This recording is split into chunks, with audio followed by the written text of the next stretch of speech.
పూలిని చూసినాక వాత పెట్టుకోవడం అంటే ఏందో తెలుసునా మీకు? ఈ వీడియో చూడండి మీకే అర్థమవుతుంది. మనకి పని ఏం లేనప్పుడు పద్దాకా యూట్యూబ్ చూసుకుంటూ కూర్చోవచ్చు.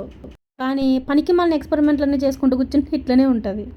ఆ ఎక్స్పెరిమెంట్లు ఏందో తినే వాటి మీదన్నా చేస్తే అది ఎట్లొచ్చినా కానీ తినేటట్లన్నా ఉంటాయి. పని పాట లేదు కదా అని ఏదో ఒకటి ఎక్స్పెరిమెంట్ చేద్దాం కదా అని ఇట్లా చేసుకుంటూ కూర్చుంటే ఇదిగో ఇట్లనే ఉంటుంది.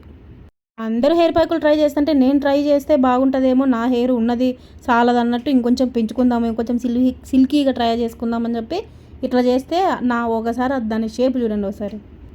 అందుకే ఎవరైనా ఉన్నదాంతో సంతృప్తి పడాలనేది ఇదే. అదంతా చూసి 2 నిమిషాలు 3 నిమిషాలు తలస్నానం చేసి వచ్చినారు అనుకోవద్దు. గంట సేపు పట్టినా సరే దానికి కనీసం కొంచెం కూడా పోలేదు. ఇప్పుడు దాన్ని నేను ఏం చేయాలా? ఇంకోసారి చెయ్యను, కానీ ఇప్పుడు దీనికి ఏం చేయాలో నాకేం అర్థం కాకోకునుంది. పోనీ ఆరిపోతే ఇవంతా పోతుందా అంటే ఏమో. కొంచెం లాంగ్గా ఉన్న హెయిర్ ఇంకంతకంటే లాంగ్ కావాలనుకోవద్దు, ఇట్లాంటి ప్యాకులు ట్రై చేయొద్దు.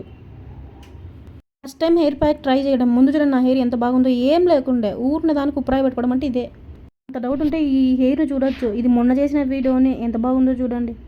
అట్లయిందని అడుగుతుంటే మా ఆయన పిజ్జా తెచ్చిచ్చింటే ఇంకా సర్లే ఏదోటి పాపం లేని తినుకుంటూ కూర్చున్నాను. ఇంకేం చేస్తాం అంతకంటే.